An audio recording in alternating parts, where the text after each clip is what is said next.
Hey everyone, welcome back to our channel. If you're new here, please subscribe. I'd really love that. If you're returning, how you doing?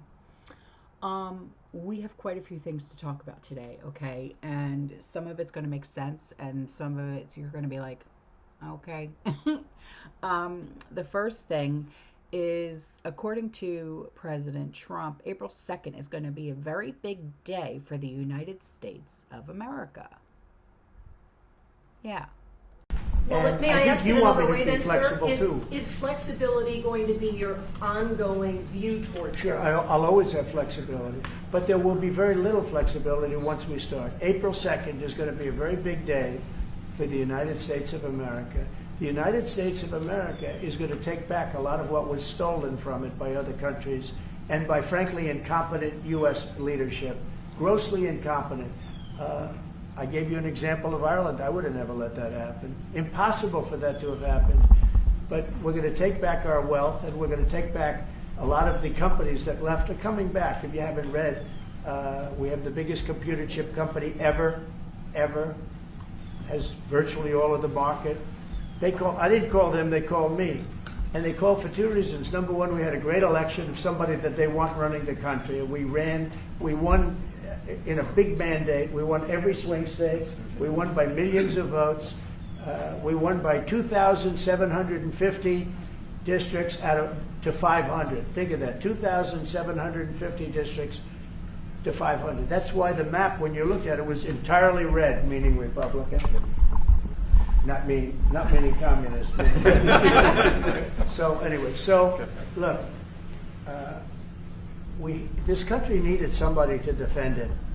It's this big, beautiful place that was being ripped off by illegal immigrants coming in from prisons, coming in from mental institutions, gang members, gang leaders, drug dealers, pouring into our country with the open borders.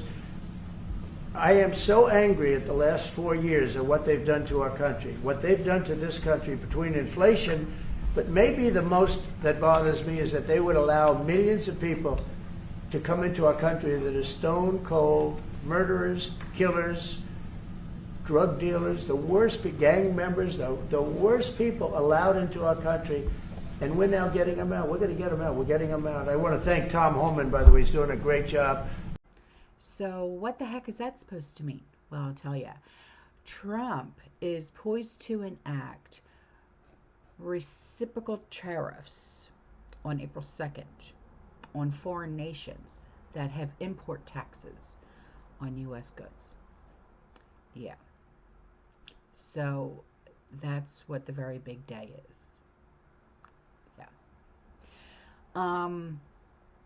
So Secretary Lutnick says that 47's goals is to have zero taxes for anyone that makes less than $150,000 a year. Oh, frickin' time. Thank you. If that happens, oh my God, thank you. And this forces countries to pay a membership fee to sell in America. Now, his goal is to have the external revenue taxes. Okay, you've heard about that. So out with the IRS, in with the external revenue, right? And not internal taxation on its citizens. And he said that people are so used to paying taxes, it's like we have Stockholm syndrome. And yeah, that's so true. It's like I was talking about yesterday.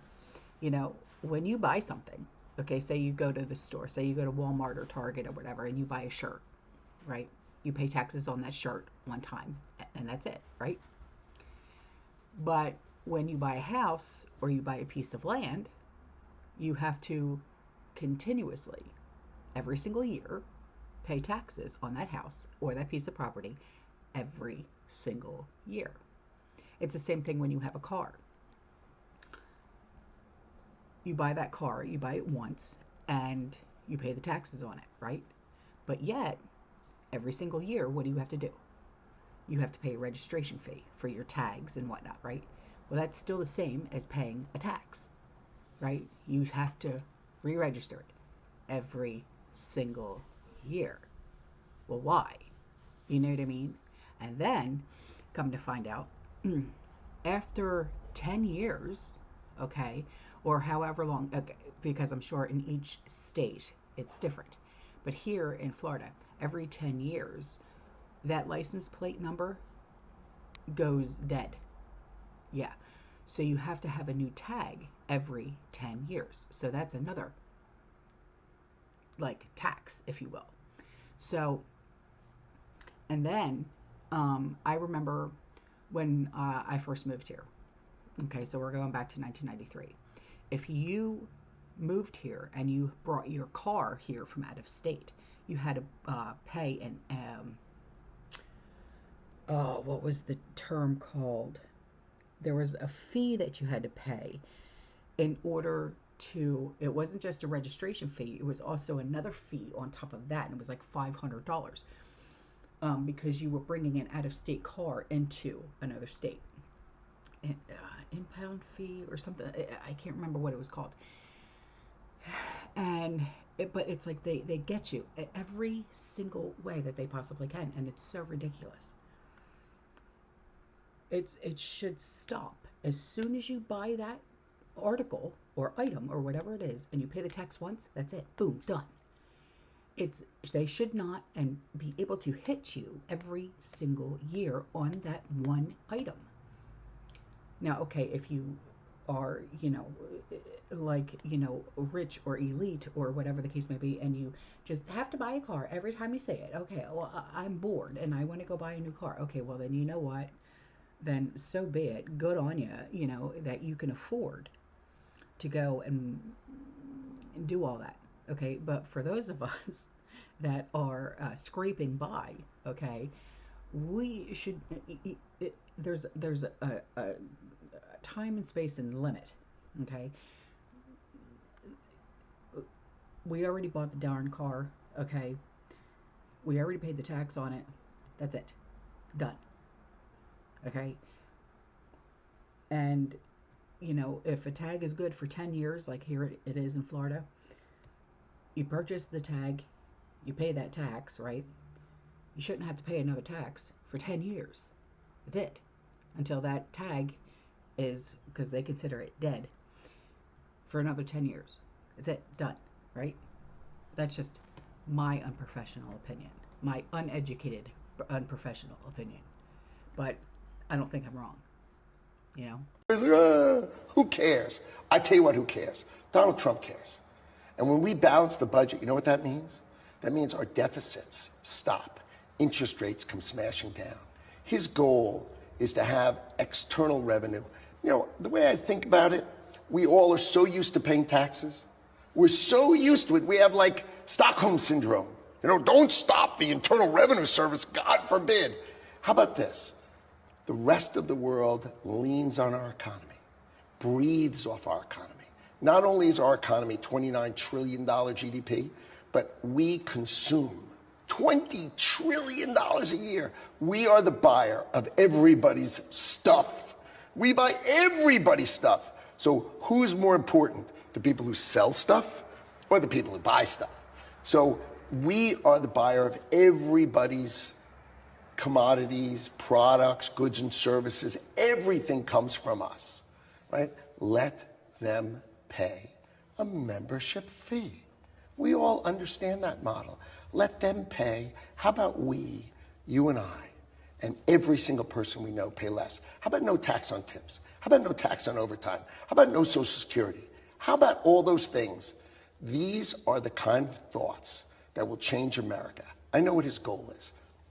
No tax for anybody who makes less than $150,000 a year. That's his goal. Okay, so the EU, they just announced retaliatory tariffs on $28 billion in American products. Okay, so with this, it's like they're trying to show who's got the biggest set of balls. Okay, and it's getting ridiculous now. Okay, and they're trying to match 47's 25% tariff on steel and aluminum. And the United States has subsidized Europe's lifestyle since the end of WW2. And now when we finally decide to strengthen our domestic production and level the playing field, they decide that they're going to throw a hissy fit. So why are we still paying to defend them once again? Do you see where this is all heading? This is becoming ridiculous now. This has to stop. Okay, you can't throw a hissy fit and then say, well, aren't you going to be our friend anymore? Well, no, bitch. You want to put tariffs on us, but we're the ones that have been paying your way the entire time. Okay? Sit down. Shush. As of this morning, the United States is applying a 25% tariff on imports of steel and aluminum. We deeply regret this measure. Tariffs are taxes. They are bad for business and worse for consumers. They are disrupting supply chains. They bring uncertainty for the economy. Jobs are at stake, prices up. Nobody needs that on both sides, neither in the European Union nor in the United States. The European Union must act to protect consumers and business. The countermeasures we take today are strong but proportionate. As the United States are applying tariffs worth $28 billion, we are responding with countermeasures worth 26 billion euros. This matches the economic scope of the tariffs of the United States. Our countermeasures will be introduced in 2 steps, starting with April 1st and fully in place as of April 13th. In the meantime, we will always remain open to negotiations. We firmly believe that in a world fraught with geo-economic and political uncertainties, it is not in our common interest to burden our economies with such tariffs. We are ready to engage in a meaningful dialogue. I have entrusted Trade Commissioner Maroš Šefčovič to resume his talks to explore better solutions with the United States. So now on to this. Let's talk about judges, okay? Today's activist judges have ordered the release of crossers, migrants, back here to these United States. You know, this administration, this new administration, has worked so darn hard with Tom Homan, with our president, okay, with Tulsi Gabbard, to try to get back to some type of normalcy here. And they actually told our president that he cannot revoke security clearances of George Soros's funded law firm, Perkins Coie. Excuse me? Excuse me? He could do whatever the hell he wants, okay? And yet, Article 2, okay, if you know anything about your Constitution, Article 2 of the Constitution states that the executive power shall be vested in the President of the United States. No court may take over that role, okay? No court may define or limit the scope of the duties of an official within the executive office of the President. Okay, so what the heck is really going on here? Why have no impeachments been started on these judges? Okay, we elected 47 as president for a reason, not these activist liberal judges. Okay, like that Amy Comey Barrett Comey, whatever the frick her name is. Get rid of her. Okay, she's a turncoat. She's a turncoat. Thank you. Article 2 of the Constitution states that the executive power shall be vested in a President of the United States of America. In other words, it is the President that defines the executive branch. When you read this language, it says that no court may take over that role. No court may define or limit the scope of the duties of an official of the executive office of the president, the people who work in the executive office. I think that what your amendment does is a violation of separation of powers, and it's a violation of Article 2 of the Constitution. The gentlelady yield. Yes, I will. It's always good when the constitutionalist specialist comes in. It helps us all. So what you're saying is that the bill codifies Article 2 of for purposes of the court being reminded and instructed of their limitations, and the amendment would undo that. That's exactly right, because then it would imply that a federal court could in fact define or limit the scope of the duties of those individuals who work within the executive office of the president, and that is not a federal court's role. That is for, under Article 2, Section 1 of the Constitution, that power is vested in a president of the United States of America. Could the gentlelady further yield for another question? Yes. Your understanding is, with the current president, or the last one, or the next one, if we don't do something like this, realistically, the chief executive, president, would continue to have to answer a myriad of claims in up to not just 50 states, but multiple places in 50 states. And if that tactic was used, even more so than it may have been used in the past, that you would have a president having to use non-official funds to answer a series of cases alleged not to be that way. Is that true? That's the way that I read this, and I think that it's very clear, especially starting in 2017 when President Trump was sworn in the first time, that the courts have been used for nefarious purposes on a variety of issues. In fact, yesterday we had a hearing in our constitutional subcommittee about lawfare and how lawfare had been weaponized against President Trump, both while he was president as well as after his presidency. So again, I guess that I'm very skeptical of the idea that people are not willing to use lawfare to go after a current or former president. We've seen it over the last 9 years in many different instances. But the president is the one who gets to define the limit and scope of the duties of the personnel within his office. That is very clear from Article 2 of the Constitution. Okay, so y'all know who Chuck Schumer is, okay? Or as I like to call him, Chuck the Schmuck. He, yeah. I don't know who's worse, him, Pelosi, or Maxine Waters. A Schumer shutdown is coming. Yeah. And I know you're all probably saying, yeah, shut the government down. But y'all don't realize who it really affects, okay? I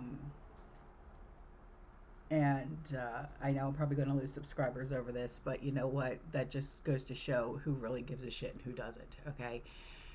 Schumer is going to shut down the government because congressional Democrats were not consulted on the budget continuing resolution.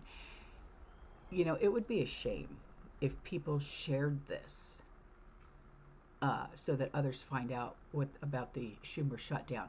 Now, before I show you what I'm talking about, if the government were to shut down, okay, people like me and my husband would suffer. Why do I say that? Because if you've been here with me long enough, you know that my husband works for the government. That means that my husband and I, guess what? We don't have any form of income coming in. So that means that, and you know, I've said this before and I'll say it again, every single one of us are one paycheck away from becoming homeless. Okay, there's no such thing as having savings anymore. Okay, my husband and I, we don't have savings anymore like we used to. Okay, we were hoping to once get back on track. Okay, but that's going to take some time. So, you know, if I lose my house because we can't make, mortgage payments, if our lights get turned off because we can't pay the bill, you know, things like that, okay, you don't seem to realize the hurt that comes along with government shutdown. But not just that, you know, our military doesn't get paid either. Okay, so that means like people like my son, who's a Marine, doesn't get a paycheck. Okay, and I know a lot of you are military families, and you rely, okay, on that military paycheck in order to survive. Okay, so for all of you that are saying, yeah, shut it down, you obviously do not have military background or are not a government employee like my husband, who is an officer with the government. Okay, so please, and if you have anything harsh to say to me, please, there's the door. Okay, yeah. Funding the government should be a bipartisan effort, but Republicans chose a partisan path, drafting their continuing resolution without any input from congressional Democrats. Because of that, Republicans do not have the votes in the Senate to invoke cloture on the House CR. Our caucus is unified on a clean April 11th CR that will keep the government open and give Congress time to negotiate bipartisan legislation that can pass. We should. And before I go, so President Trump just told every governor, and I love this, and I hope this goes through, told every governor in the United States that they need to switch back to paper ballots, same-day voting, voter IDs, and proof of citizenship. Brava, brava. Ciao. One other thing, I just before we leave, I think you should do this. For my safety and security and for the good of our nation, you should do it anyway, regardless, even if it costs 10 times more, but it actually costs you just a tiny fraction. If you went to paper ballots and you're voting, and I would hope that every Republican would, so it costs exactly 8% of what the machines cost. These machines, they got something going. They get business. It's amazing. So paper ballots, and paper is very sophisticated today. Paper, it's called watermark. It's impossible to copy, impossible to cheat. It's actually hard to believe that a piece of paper is highly sophisticated, but it's watermark, and it's very, it's amazing actually when you see it. You can't cheat. But if you went to paper ballots and same-day voting, and if you went to voter ID, and also one other thing, you want a proof of citizenship. Those four things: proof of citizenship, voter ID, paper ballots, one-day voting.